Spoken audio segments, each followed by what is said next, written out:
It's lovely. What was that story?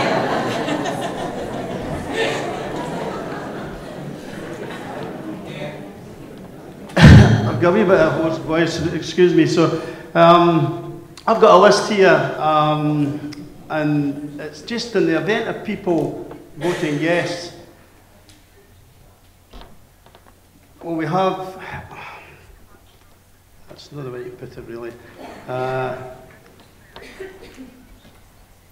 My question, I'll go to my question, I had a wee bit to say before. My question is that, are you and your government happy with the situation and more worryingly, the economic uncertainty and job losses that will no doubt impact on 160 plus communities in and around our military bases in Scotland?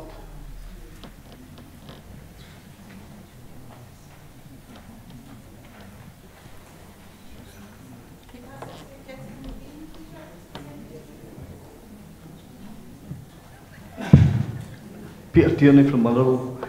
Now I've got a two-part question. We're a nation of engineers and inventors. Is there any plans to return to manufacturing on a larger scale, like cars, TVs, mobile handsets? And my second part is about the forgotten people, the 50 plus. Is there any plans to ensure employment for the forgotten people?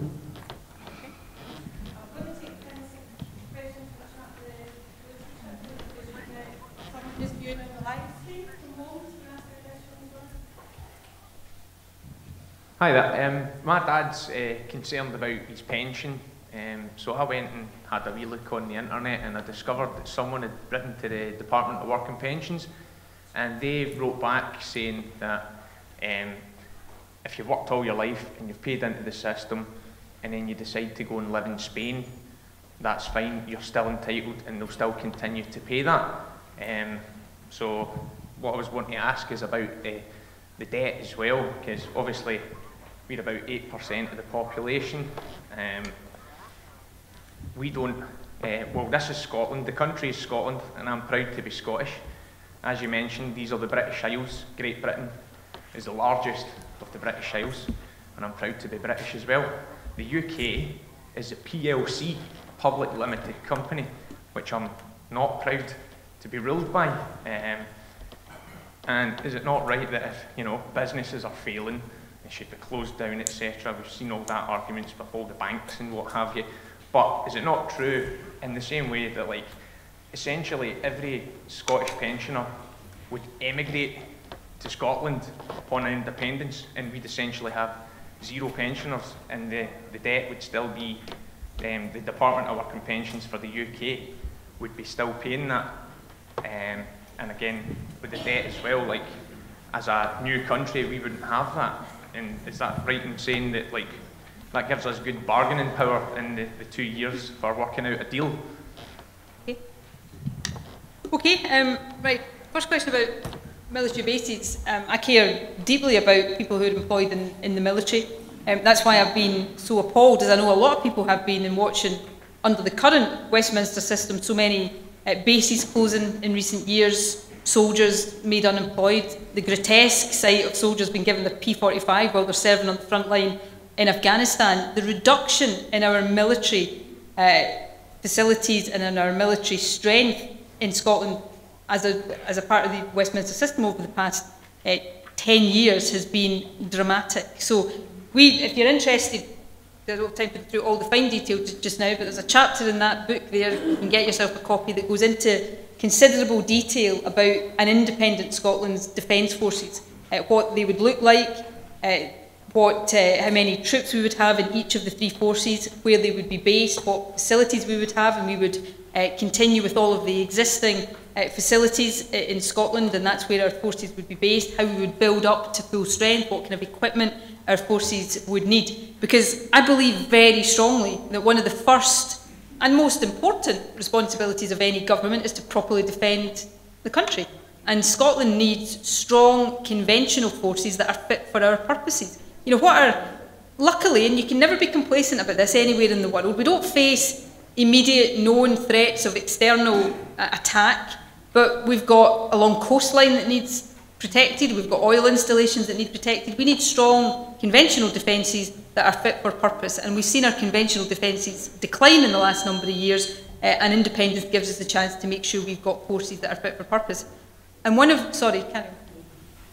The first part that I didn't really get out properly, Nicola, was that there are thousands of military personnel and their families who will be moving south, and these places they're in are going to be left without the support of the financial situation within those areas.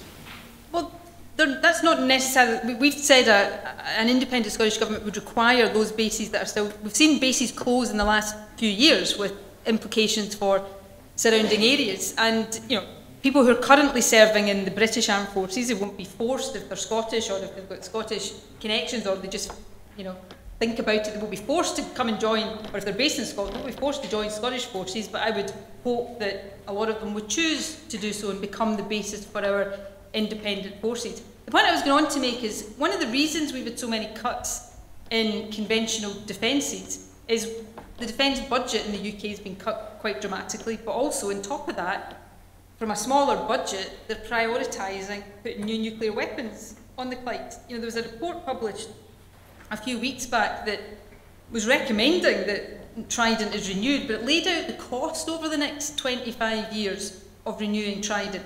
And that peaks at something like £4 billion every year in the 2020s. And that report said that's about a third of the capital budget for all of the three forces. So that's why there's so much pressure on our conventional forces, because we're, in my view, wasting money on weapons we don't need. So if you're interested in the detail of defence policy, have a read at that. If you've got any more questions, you can send me detailed questions. I'd be happy to answer them. This gives us the opportunity to have the right defence configuration in Scotland. We don't have, as a part of the British forces, there are some gaps in our defence given our maritime interests. This gives us the chance to get it right. Do you have any comment on the fact we will lose Scottish families to the south? Well, people can choose to move if they want to, and no government should be able to prevent people. If you have people serving in the forces right now who are based in Scotland, who, following independence, opted to stay with the British forces, I don't have a right to say you can't do that. We're trying to say you can't do that. But I would hope that people in that position would see the attraction in being in independent Scottish forces. I think we might treat our armed forces better than the UK governments have done.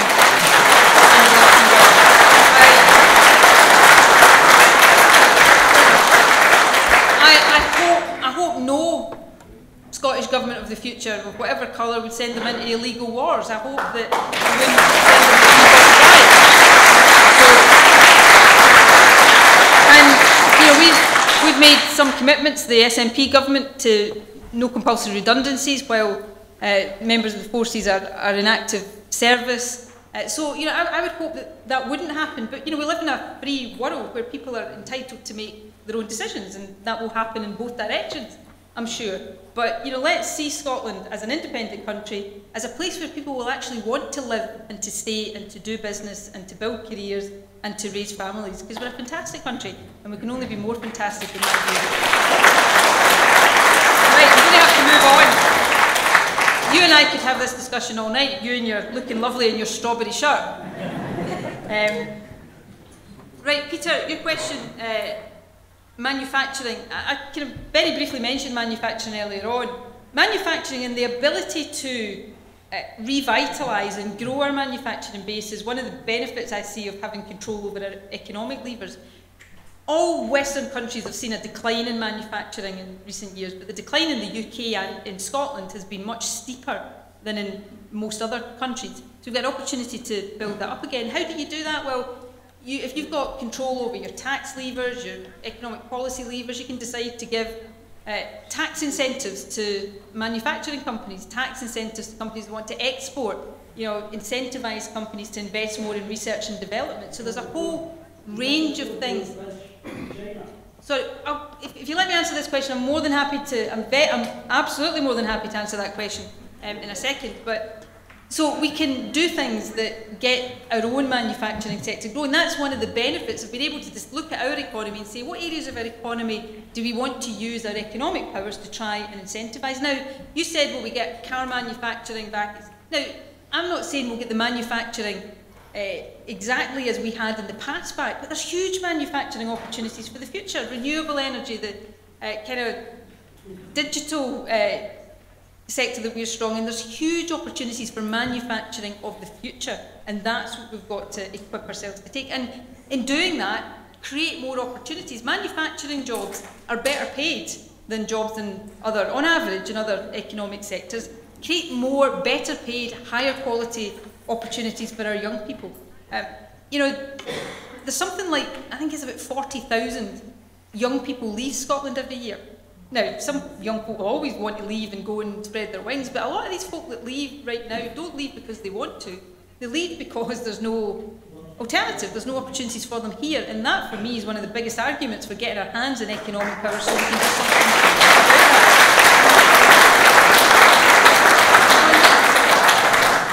Pensions. Oh, you asked me a question about pensions and about debt. I'll try and deal with them separately.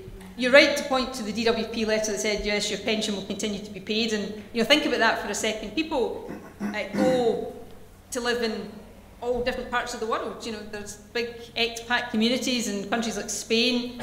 They get their pensions. If they've got an entitlement to a UK pension, they get that paid whether they live in the UK or not, because they've paid in and they have a legal entitlement to get that, and the same will be true. But add to that the fact that the Scottish Government has given a guarantee that pensions will be protected, they'll be paid in full, on time, just as they are in the UK right now. And, I made the point earlier on, we pay for them already. The pensions that people get in Scotland are not paid for by London governments out of the goodness of their heart. They come from the money that we contribute through our taxes. Interestingly, when it comes to, because sometimes people also ask about the process of paying pensions, the administration of it. I didn't know this until we did some work around this in preparation for the white paper. Every single state pension that's paid to somebody in Scotland is administered from one of two pension centres. One is in Motherwell, and the other one's in Dundee. So, well, no, it won't, because we'll still need the skills and the expertise in there to continue to pay pensions, because you're paying pensions for people in Scotland, and these people will still demand and want their pensions. So we've got the capability, we fund these things. The idea that we'll not be able to do that if we're independent is just nonsense. Now, your second part of your question was about debt. I said earlier on, we've got no legal liability to debt, but I think we've got a moral responsibility. The share of debt we end up taking, assuming there's fair shares of assets as well, will be down to negotiation. There's different ways you could calculate that. Per capita, so we've got 8.8% of the population, we should take 8.8% of the debt. You could calculate it on what's called a historic basis, so you look at what Scotland's contributed to the UK over a number of years versus how much has been spent here, and make a calculation based on that. Or and this may well happen, and it could be a combination of all these things, some of the UK's assets we can't physically get a share of. It's quite hard to divide the French embassy into a 90% share and a 10% share, so you'd get a cash equivalent of some of the assets which might net off our debt. But however you calculate it, all reasonable ways you can calculate Scottish share of debt, the share of debt that we would have as an independent country, and remember, we pay our share of servicing the debt anyway, that would be a smaller share of our overall economy than is the case for the UK as a whole. So our debt is more sustainable than the UK's. It's certainly no less sustainable than the rest of the UK. So I hope that answers your question.